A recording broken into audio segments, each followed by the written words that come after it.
I often get asked what's the hardest thing about what I do. The easy answer is nothing is hard as long as you enjoy it. The biggest kick I get out of it is when I hear teens at the local school where I work complain about how hard it is to write research papers, especially with short deadlines. Bro, I've basically been writing research papers once a week for nearly the last 2 years now, so shut up and get back to work. Well, that's a little harsh. At least I get to pick my own subject matter. Speaking of subject matter, that takes me back to the original question. What is the hardest thing about what I do? If I'm completely honest, I have to be careful not to get desensitized. That's why I don't overly sensualize any of these stories. Sure, we focus on the strange and bizarre here, but at the end of the day, it's still people behind these stories. Even with the ghost stories, I like to put as much research into the living person behind the spirit and tell as much of their story that I can find. It's a strange approach, but it's what I enjoy, and I've been lucky enough to find an audience that enjoys it as well, or at least tolerates it when it happens. I've been contacted by family members of some of the subjects of these videos, and they always thank me for the way I approach their stories, and for me, that means more than they'll ever know. Being desensitized is still a good ways away, it seems, because today's story just doesn't sit well with me. At first, I couldn't believe what I was reading, but then I realized if it were modern headlines, they would begin with Florida Man. Suddenly, the story became much more believable. Sorry, Florida, but you know your headlines are nuts. They become memes for a reason. But behind the headlines was a real person and a real victim. Her name was Elena Hoyos, a person that some call the real corpse bride.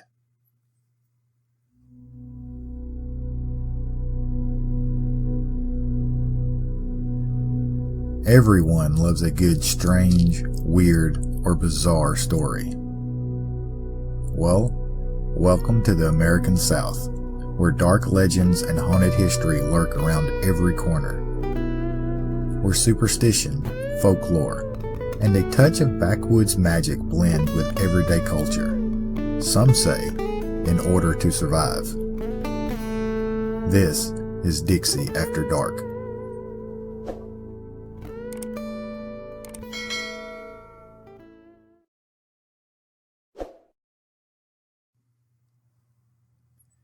Maria Elena Milagro de Hoyos was born in Key West, Florida on July 31st, 1909, the middle child of 3 daughters to Cuban-American cigar maker Francisco Hoyos and his wife Aurora Milagro. Elena was described as a well-loved woman with striking beauty.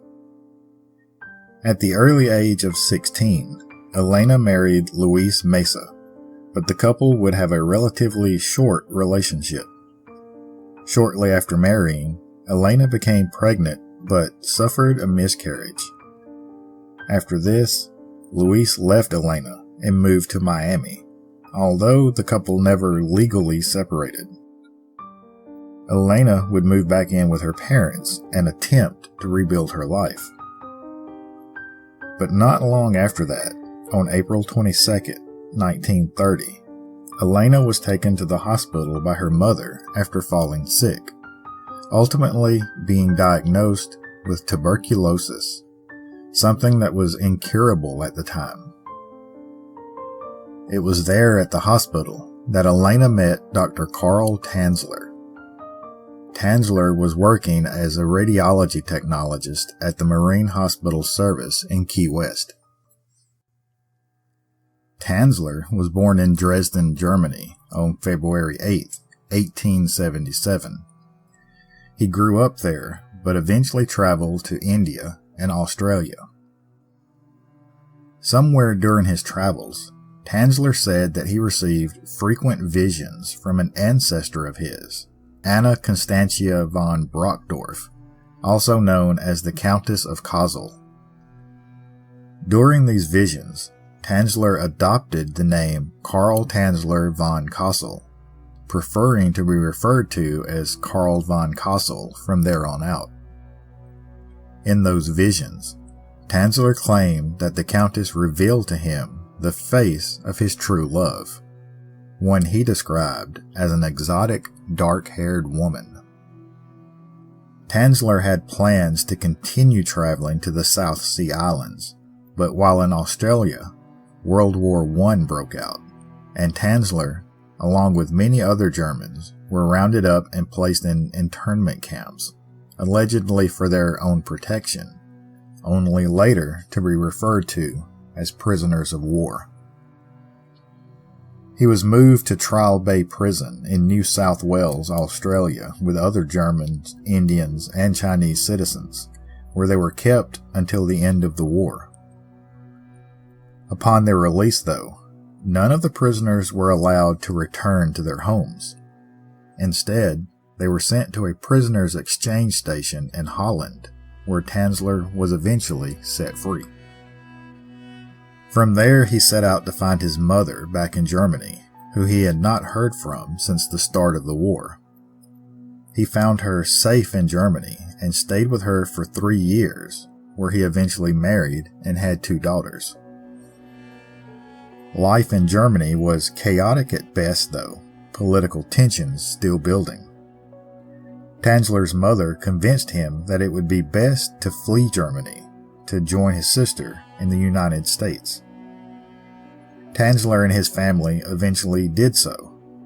In 1926, Tanzler immigrated to Havana, Cuba, then to Zephyr Hills, Florida, where Tanzler's sister lived, his wife and daughters joining him a little later.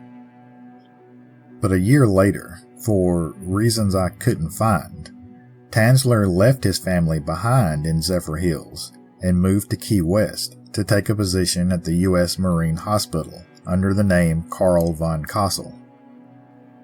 It's not clear if Tanzler left his family on bad terms, or if he just left for work with the plans of them joining later. If the latter was the case, though, those plans were destroyed when he met Elena Hoyos at the hospital, a woman he believed to be the same woman revealed to him in his earlier visions from Countess von Cosel. Tanzler immediately became obsessed with Elena, despite her death sentence diagnosis of tuberculosis. Tanzler vowed to cure her. He flooded the Hoyos home with medical equipment and tried a variety of different treatments on Elena. On top of this, Tanzler also flooded Elena with gifts, jewelry, and clothing. Some accounts also state that he professed his love to her, but there are no accounts showing where she returned any of those feelings. Despite Tanzler's work, though, Elena passed away a year and a half later on October 25th, 1931, in her family home at the early age of 22.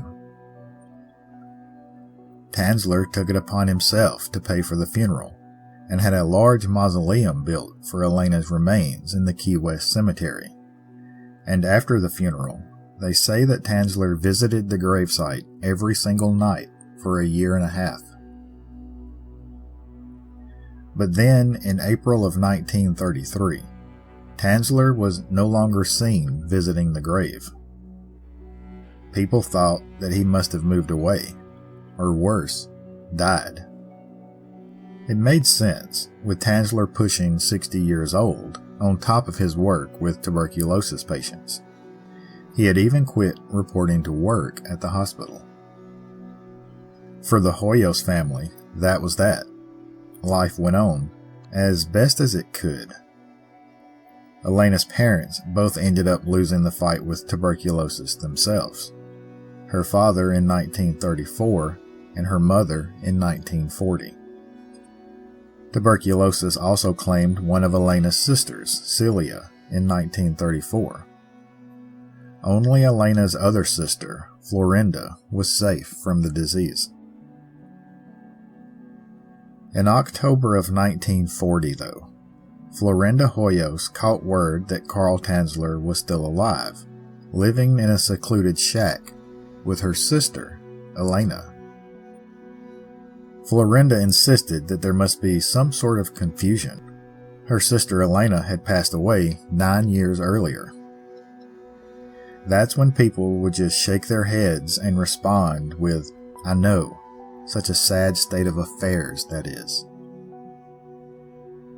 Now, that could just be crazy talk, but in the back of her mind, Florinda had to know for sure.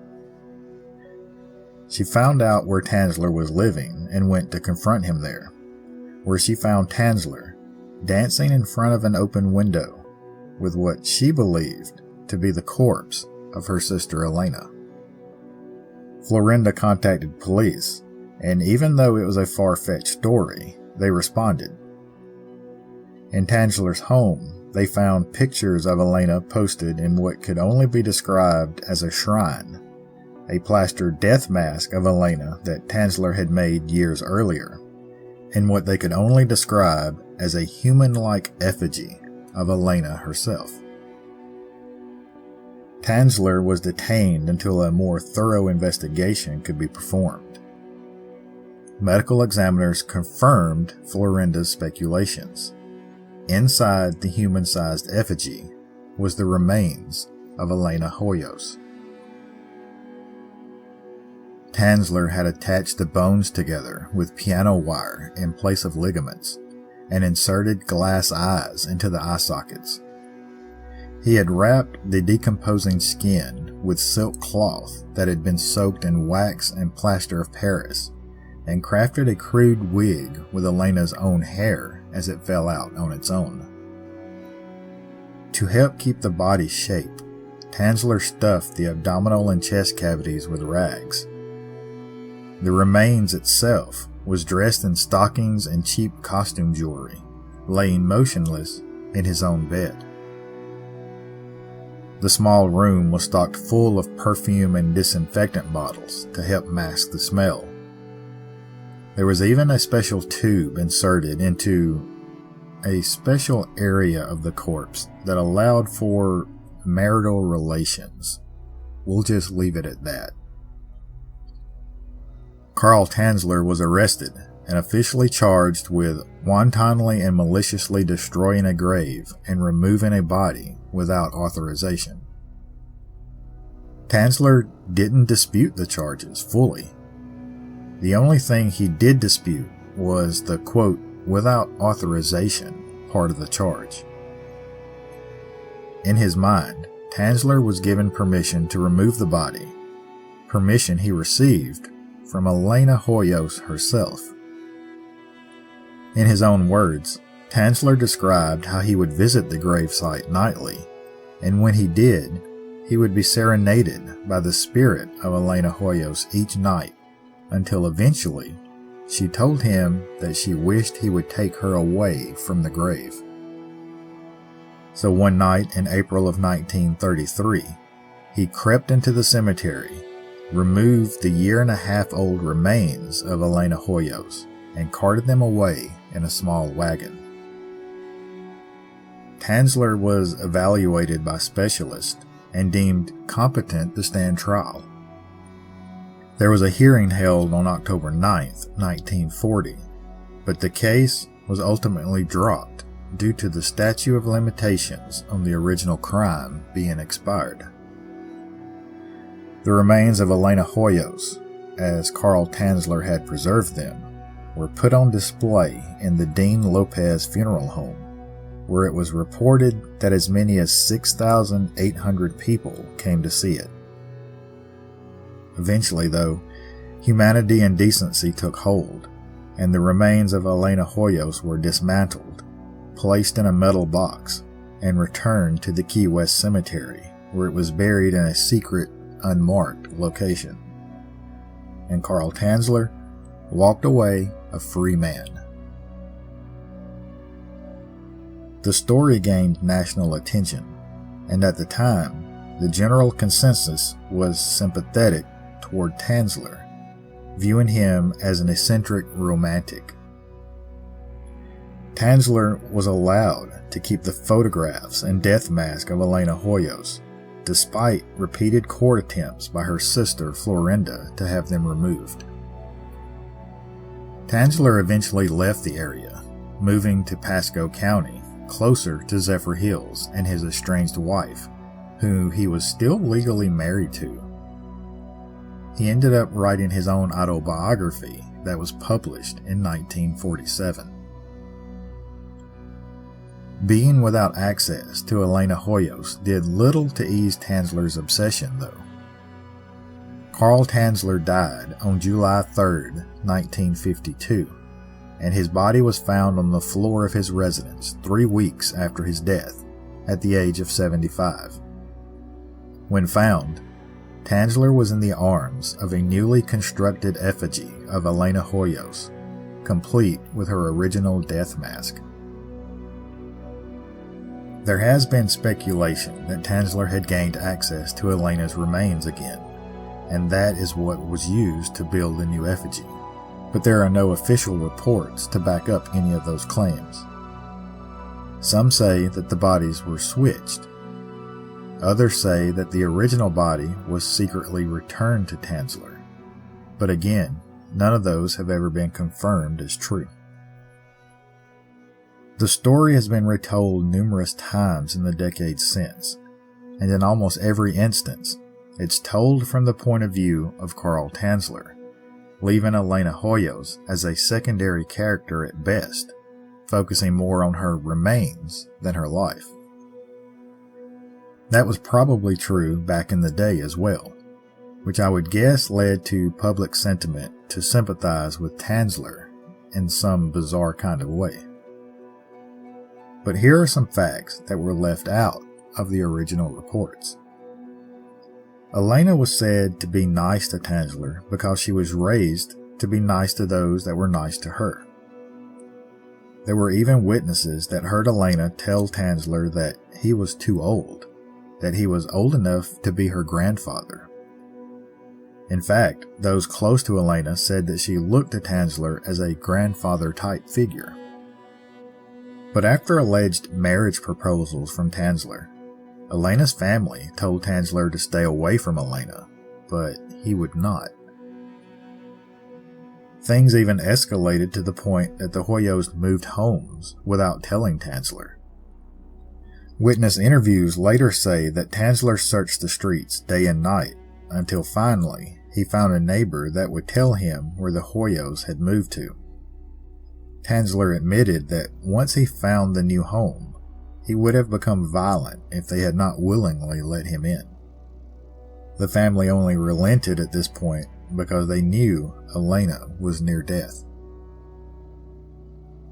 He repeatedly harassed them about Elena's care.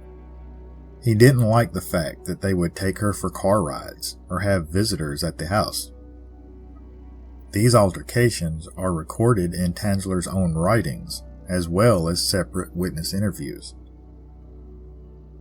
At the end, there was so much conflict between Tanzler and the family that a cousin stated Elena died hating Tanzler. Elena's 2 rescues from death via electric shock had been so painful that Elena finally died hating her rescuer and begged to be allowed to stay dead. She forbade the family to let von Cosel know until she was too far across the border to be recalled. And that's how it happened. Tanzler was notified of Elena's death much later after the fact, something that caused him to fly into a fit of rage, blaming the death on the family not contacting him sooner. He signed the death certificate as, quote, violent seizures. His justification to her sister on why he took Elena's body was the fact that he owned the tomb. Thus, he owned anything and everything within it. He fought in court to keep possession of Elena's remains, but lost that case. Later historians suggest that Tanzler had murdered Elena before tuberculosis took its toll, a mercy killing of sorts. Some have produced letters of confession from Tanzler's own hand. In a later interview, a colleague of Tanzler's, Bienvenido Perez, stated, "Von Cosel had told me once, I have roamed the earth searching for Elena. 50 years ago, she appeared to me in a vision, and she promised then to be my bride. Now I've found her, and I'll kill her, if necessary, to fulfill my destiny." Then, in 1982, renovations were being done at Tanzler's former residence. When a wall was torn down, a worker and his supervisor found bottles that contained some gold-colored mixture and a handwritten journal. The first page of the journal read, "She died because I gave this to her mercifully. I mixed the root of wolfsbane with aconite diluted. It was palatable, and my loved one departed this miserable world on October 25th, 1931. Suffer no more, sweet Elena. I have sent you to the angels with my golden elixir." Police were notified and the contents of the bottles were examined. Their findings show that the bottles contained a mixture of 70% distilled water, 20% gold shavings, fruit flavoring, and just enough poison to bring about a slow death. All of this is still speculation as to whether Tanzler really performed a mercy killing or not, but it's interesting to note that Tanzler ordered no autopsy when Elena passed away. He simply wrote the cause of death as being a seizure, even though he was not present at the time of death. Another interesting quote from Tanzler's own writings point to a Hoyos family member maybe expecting foul play. After Elena's funeral was over, some Cuban, who I had never seen before, indulged in a piece of fiery oratory wherein he demanded punishment for the person responsible for her early death. Whether he meant me, I did not know, and cared less. We'll likely never know for sure, but I have my opinions, and at least for me, it's a pretty easy conclusion to make. Regardless though, let's just look at the facts of the case. My biggest problem with it all is the fact that Carl Tanzler was allowed to walk free, and to keep the death mask and photographs. Thank goodness he wasn't allowed to keep the physical remains. My only hope is that Elena Hoyos can rest in peace. She suffered, in my opinion, the most ultimate violation that anyone can. But maybe now, without Carl Tanzler, she can finally be at peace.